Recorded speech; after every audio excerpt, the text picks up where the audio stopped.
असमत गुरुभ्यो नमः। ओम श्रीमते रामानुजाय नमः।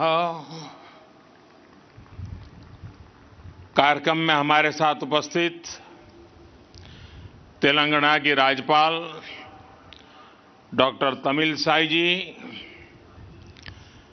पूज्य श्री जीयर स्वामी जी, केंद्रीय मंत्रिमंडल के मेरे सहयोगी श्री जी कृष्ण रेड्डी जी,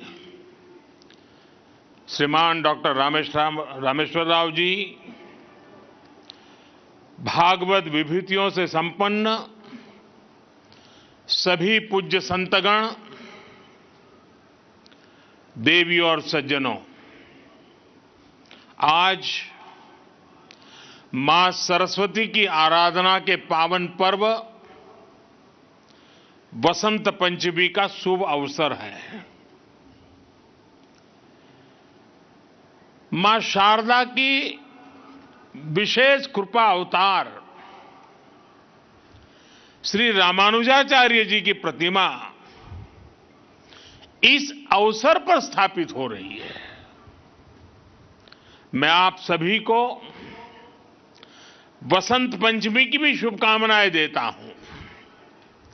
मैं मां सरस्वती से ये प्रार्थना करता हूं कि जगतगुरु रामानुजाचार्य जी का ज्ञान विश्व का पथ प्रदर्शन करे। साथियों, हमारे यहां कहा गया है, ध्यान मूलम गुरु मूर्ति, ध्यान मूलम गुरु मूर्ति, अर्थात हमारे गुरु की मूर्ति ही हमारे ध्यान का केंद्र है, क्योंकि गुरु के माध्यम से ही हमारे लिए ज्ञान प्रकट होता है। जो अबोध है हमें उसका बोध होता है। अप्रकट को प्रकट करने की ये प्रेरणा, सूक्ष्म को भी साकार करने का ये संकल्प, यही भारत की परंपरा रही है। हमने हमेशा उन मूल्यों और विचारों को आकार दिया है जो युगों युगों तक मानवता को दिशा दिखा सके। आज एक बार फिर जगत गुरु श्री रामानुजाचार्य जी की इस भव्य विशाल मूर्ति के जरिए भारत मानवीय ऊर्जा और प्रेरणाओं को मूर्त स्वरूप दे रहा है। रामानुजाचार्य जी की यह प्रतिमा उनके ज्ञान, वैराग्य और आदर्शों की प्रतीक है। मुझे विश्वास है यह प्रतिमा न केवल आने वाली पीढ़ियों को प्रेरणा देगी, बल्कि भारत की प्राचीन पहचान को भी मजबूत करेगी।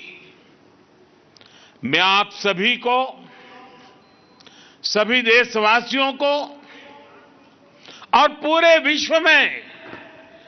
विश्व में फैले रामानुजाचार्य जी के सभी अनुयायियों को इस शुभ अवसर पर अनेक अनेक बधाई देता हूं। साथियों, अभी मैं 108 दिव्य देशम मंदिरों के दर्शन करके आ रहा हूं। आलवार संतों ने जिन 108 दिव्य देशम मंदिरों का दर्शन पूरे भारत में भ्रमण करके किया था, कुछ वैसा ही सौभाग्य मुझे आज श्री रामानुजाचार्य जी की कृपा से यही मिल गया। मानवता के कल्याण का जो यज्ञ उन्होंने 11वीं शताब्दी में शुरू किया था, वही संकल्प यहां 12 दिनों तक विभिन्न अनुष्ठानों में दोहराया जा रहा है। पूज्य श्री जीयर स्वामी जी के स्नेह से आज विश्वक्सेन इष्टि यज्ञ की पूर्णाहुति में शामिल होने का सौभाग्य भी मुझे मिला है। मैं इसके लिए पूज्य जीयर स्वामी जी का विशेष रूप से आभार प्रकट करता हूं। उन्होंने मुझे बताया है कि विश्वक्सेन इष्टि यज्ञ संकल्पों और लक्ष्यों की पूर्ति का यज्ञ है। मैं इस यज्ञ के संकल्प को देश के अमृत संकल्पों की सिद्धि के लिए नतमस्तक होकर के समर्पित करता हूं। इस यज्ञ का फल मैं अपने 130 करोड़ देशवासियों के सपनों की पूर्ति के लिए अर्पित करता हूं। साथियों, दुनिया की अधिकांश सभ्यताओं में, अधिकांश दर्शनों में किसी विचार को या तो स्वीकार किया गया है या फिर उसका खंडन किया गया है। लेकिन भारत एक ऐसा देश है जिसके मनीषियों ने ज्ञान को खंडन, मंडन, स्वीकृति, अस्वीकृति इससे ऊपर ही उठा करके देखा।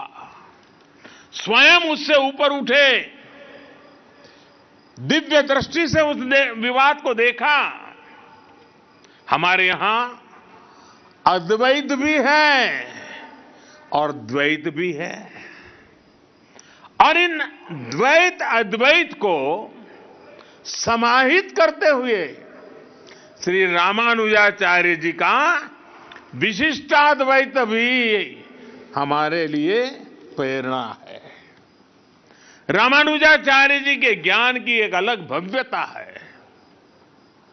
साधारण दृष्टि से जो विचार परस्पर विरोधाभासी लगते हैं, रामानुजाचार्य जी उन्हें बड़ी सहजता से एक सूत्र में पिरो देते हैं। उनके ज्ञान से, उनकी व्याख्या से सामान्य से सामान्य मानवी भी उससे जुड़ जाता है।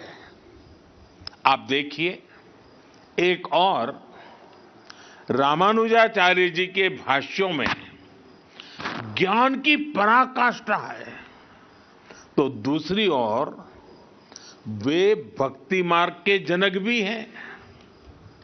एक और वो समृद्ध संन्यास परंपरा के संत भी हैं, और दूसरी ओर गीता भाष्य में कर्म के महत्व को भी अत्यंत उत्तम रूप में प्रस्तुत करते हैं। वो खुद भी अपना पूरा जीवन कर्म के लिए समर्पित करते रहे। रामानुजाचार्य जी ने संस्कृत ग्रंथों की भी रचना की और तमिल भाषा को भी भक्ति मार्ग में उतना ही महत्व दिया। आज भी रामानुज परंपरा के मंदिरों में थिरुप्पावाई के पाठ के बिना शायद ही कोई अनुष्ठान पूरा होता हो।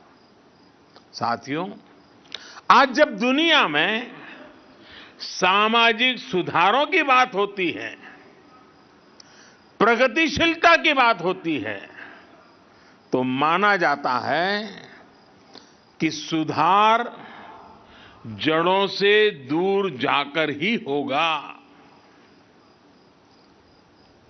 लेकिन जब हम रामानुजाचार्य जी को देखते हैं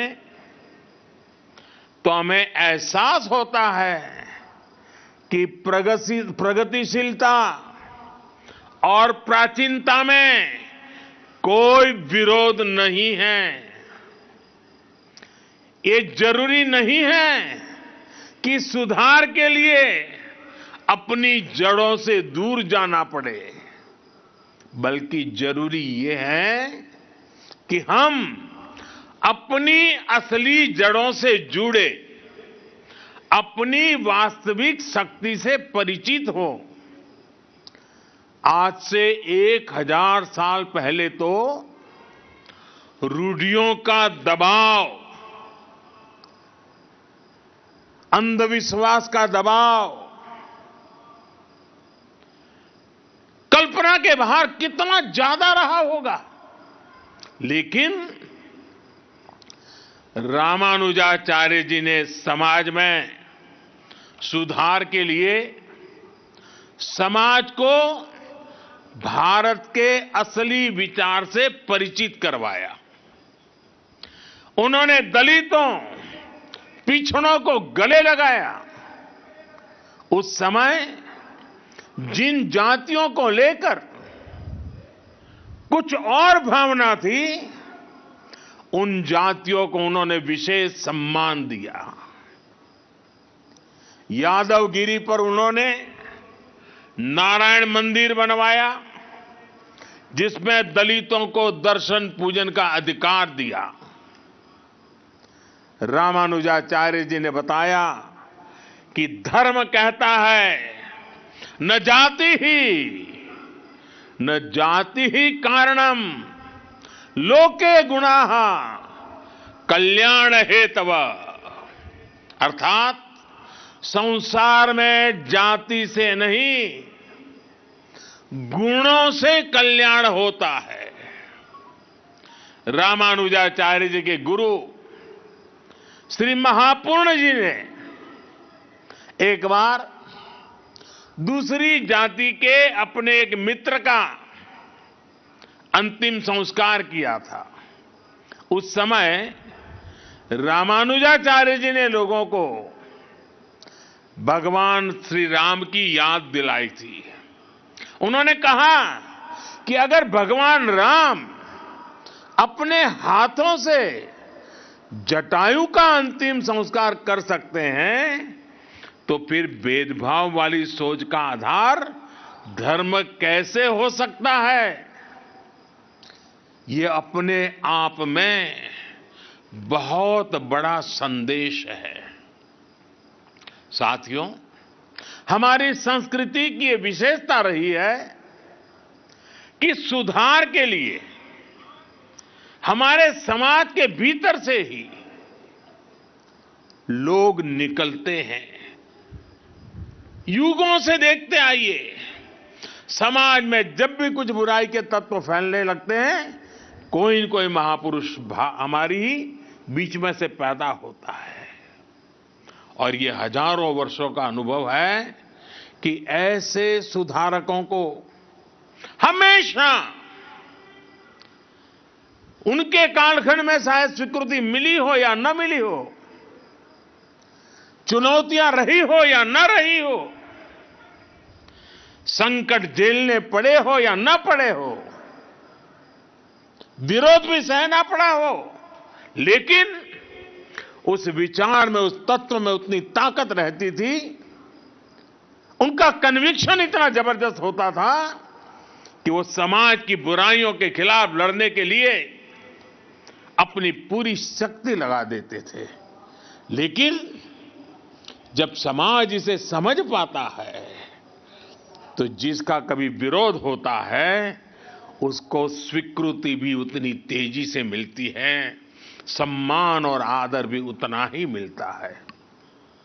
ये इस बात का सबूत है कि बुराइयों के पक्ष में, कुरीतियों के पक्ष में अंधविश्वास के पक्ष में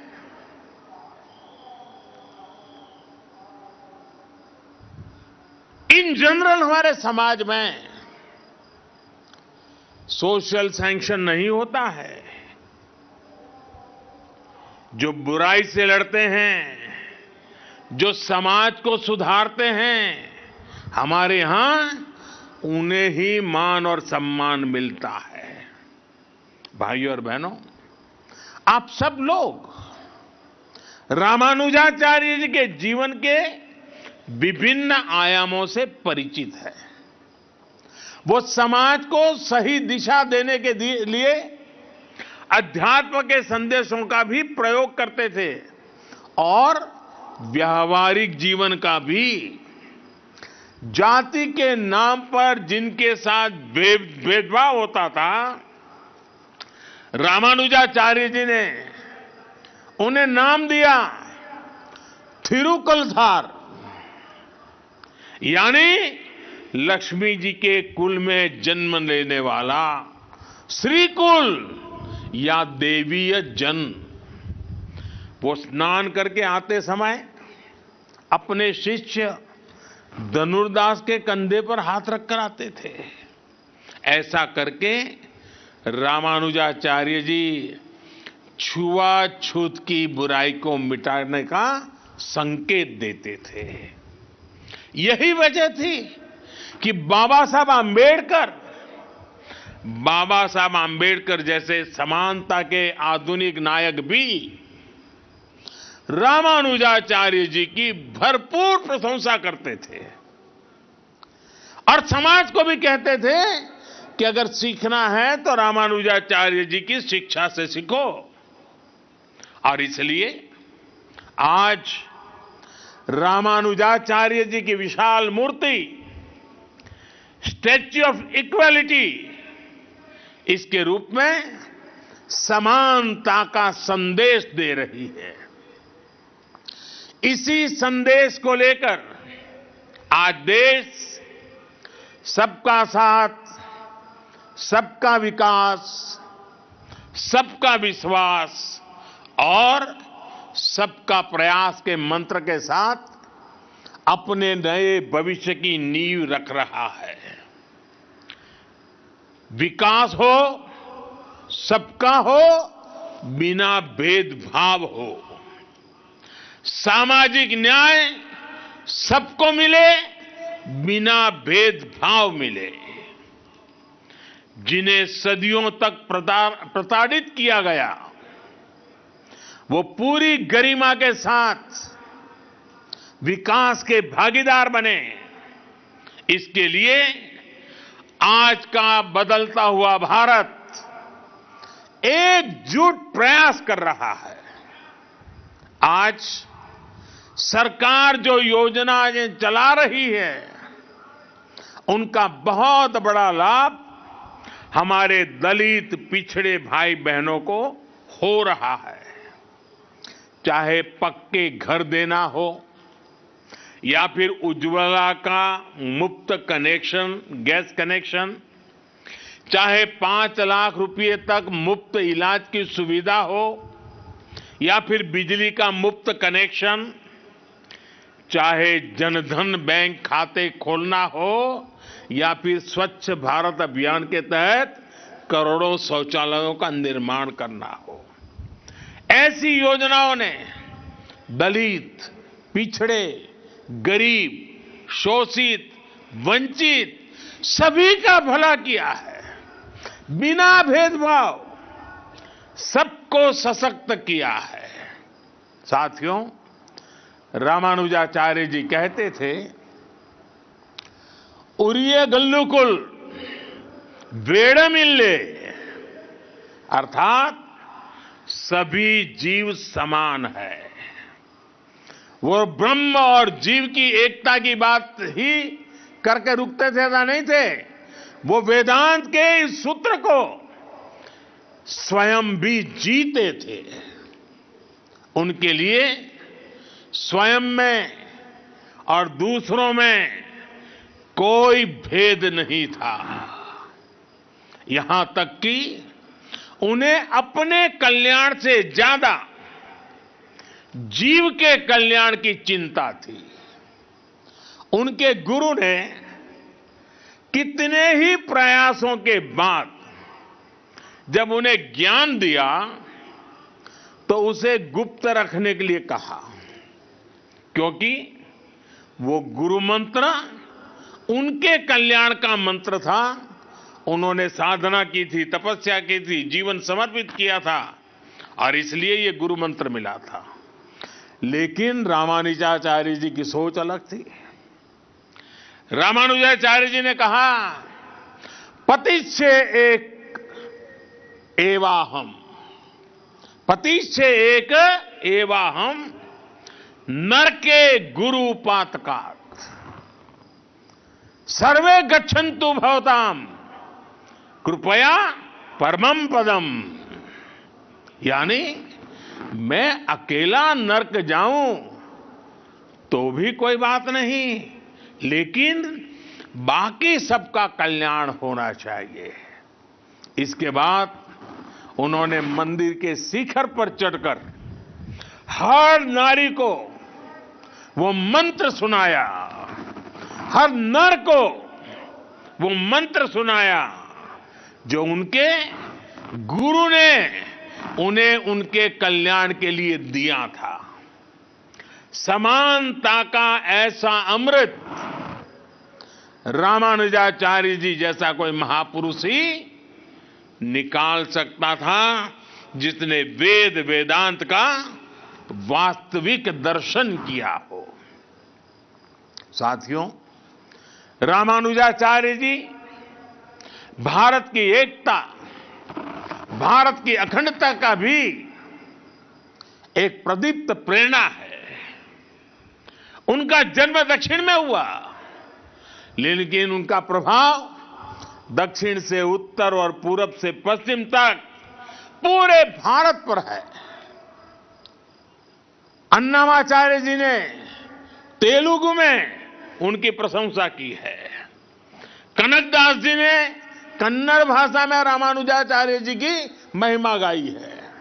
गुजरात और राजस्थान में अगर आप जाएंगे तो वहां भी अनेक संतों के उपदेशों में रामानुजाचार्य जी के विचारों की सुगंध में महसूस होती है।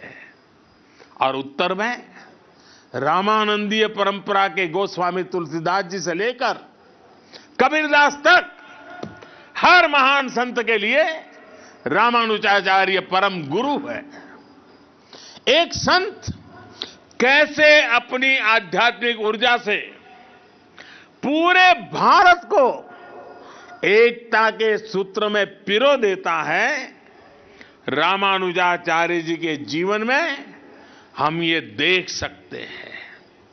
इसी आध्यात्मिक चेतना ने गुलामी के सैकड़ों वर्षों के कालखंड में भारत की चेतना को जागृत रखा था। साथियों, यह भी एक सुखद संयोग है, श्री रामानुजाचार्य जी पर यह समारोह उसी समय में हो रहा है जब देश अपनी आजादी के 75 साल मना रहा है। आजादी के अमृत महोत्सव में हम स्वाधीनता संग्राम के इतिहास को याद कर रहे हैं। आज देश अपने स्वाधीनता सेनानियों को कृतज्ञ श्रद्धांजलि दे रहा है। अपने इतिहास से हम अपने भविष्य के लिए प्रेरणा ले रहे हैं, ऊर्जा ले रहे हैं। इसलिए अमृत महोत्सव का यह आयोजन आजादी की लड़ाई के साथ साथ हजारों सालों की भारत की विरासत को भी समेटे हुए हैं। हम जानते हैं, भारत का स्वाधीनता संग्राम केवल अपनी सत्ता और अपने अधिकारों की लड़ाई भर नहीं था। इस लड़ाई में एक तरफ अपनी वैश्विक मानसिकता थी तो दूसरी तरफ जियो और जीने दो का विचार था। इसमें एक और ये नस्लीय श्रेष्ठता और भौतिकवाद का उन्माद था तो दूसरी ओर मानवता और आध्यात्म में आस्था थी। और इस लड़ाई में भारत विजयी हुआ, भारत की परंपरा विजयी हुई। भारत के स्वाधीनता संग्राम में समानता, मानवता और अध्यात्म की वो ऊर्जा भी लगी थी जो भारत को रामानुजाचार्य जी जैसे संतों से मिली थी। क्या हम गांधी जी के बिना अपने स्वाधीनता संग्राम की कल्पना कर सकते हैं? और क्या हम अहिंसा और सत्य जैसे आदर्शों के बिना गांधी जी की कल्पना कर सकते हैं? आज भी गांधी जी का नाम आते ही वैष्णवजन तो तेने रे कहिए, ये धुन हमारे अंतर मन में बजने लगती है। इसके रचयिता नरसिंह मेहता जी रामानुजाचार्य जी की भक्ति परंपरा के ही महान संत थे। इसलिए हमारी आजादी की लड़ाई को जिस तरह हमारी आध्यात्मिक चेतना ऊर्जा दे रही थी, वही ऊर्जा आजादी के 75 साल में हमारे अमृत संकल्पों को भी मिलनी चाहिए। और आज जब मैं भाग्यनगर में हूं, हैदराबाद में हूं, तो सरदार पटेल जी का विशेष उल्लेख जरूर करूंगा। वैसे किशन रेड्डी जी ने अपने वक्तव्य में बड़ा विस्तार से उसके लिए कहा। भाग्यनगर का कौन ऐसा भाग्यशाली होगा, कौन ऐसा हैदराबादी होगा जो सरदार पटेल की दीर्घदृष्टि, सरदार पटेल का सामर्थ्य और हैदराबाद के आन बान शान के लिए सरदार साहब की कूटनीति को न जानता हो। आज देश में एक और सरदार साहब की स्टैच्यू ऑफ यूनिटी, एकता की शपथ दोहरा रही है, तो रामानुजाचार्य जी की स्टैच्यू ऑफ इक्वालिटी समानता का संदेश दे रही है। यही एक राष्ट्र के रूप में भारत की चिर पुरातन विशेषता है। हमारी एकता सत्ता या शक्ति की बुनियाद पर नहीं खड़ी होती। हमारी एकता समानता और समादर इस सूत्र से सृजित होती है। और साथियों, आज जब मैं तेलंगाना में हूं, तो इस बात का जिक्र भी जरूर करूंगा कि कैसे तेलुगु कल्चर ने भारत की विविधता को सशक्त किया है। तेलुगु कल्चर की जड़ों का विस्तार सदियों में फैला हुआ है।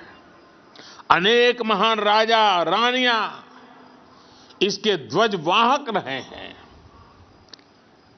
सातवाहन हो, काकातिया हो या विजयनगर साम्राज्य, सभी ने तेलुगु संस्कृति की पताका को बुलंद किया। महान कवियों ने तेलुगु संस्कृति को समृद्ध किया है।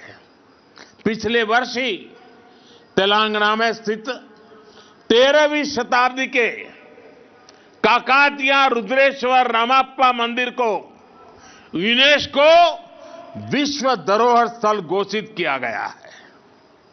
वर्ल्ड टूरिज्म ऑर्गेनाइजेशन ने पोचमपल्ली को भी भारत के सबसे बेहतरीन टूरिज्म विलेज का दर्जा दिया है। पोचमपल्ली की महिलाओं का हुनर पोचमपल्ली साड़ियां के रूप में विश्व विख्यात है। ये वो संस्कृति है जिसने हमें हमेशा सद्भाव, भाईचारा और नारी शक्ति का सम्मान करना सिखाया है। तेलुगु संस्कृति की इस गौरवशाली परंपरा को आज तेलुगु फिल्म इंडस्ट्री भी पूरे आन बान शान से आगे बढ़ा रही है। तेलुगु सिनेमा का दायरा सिर्फ उतना ही नहीं है जहां तेलुगु बोली जाती है, इसका विस्तार पूरे विश्व में है। सिल्वर स्क्रीन से लेकर ओटीटी प्लेटफॉर्म्स तक इस क्रिएटिविटी की चर्चा छाई हुई है। भारत के बाहर भी खूब प्रशंसा हो रही है। तेलुगु भाषी लोगों का अपनी कला और अपनी संस्कृति के प्रति ये समर्पण सभी के लिए प्रेरणा समान है। साथियों, आजादी के 75वें वर्ष में इस अमृत काल में श्री रामानुजाचार्य जी की ये प्रतिमा प्रत्येक देशवासी को निरंतर प्रेरित करेगी। मुझे पूरा भरोसा है, आजादी के अमृत काल में हम उन कुरीतियों को भी पूरी तरह समाप्त कर पाएंगे जिन्हें खत्म करने के लिए श्री रामानुजाचार्य जी ने समाज को जागृत किया था। इसी भाव के साथ पूज्य स्वामी जी का आदर पूर्वक धन्यवाद करते हुए इस पवित्र अवसर में हिस्सेदार बनने के लिए आपने मुझे अवसर दिया। मैं आपका बहुत आभारी हूं। विश्व भर में फैले हुए प्रभु रामानुजाचार्य जी के विचारों से प्रभावित, प्रेरित हर किसी को मैं अनेक अनेक शुभकामनाएं देता हूं। मेरी वाणी को विराम देता हूं। आप सबका बहुत बहुत धन्यवाद।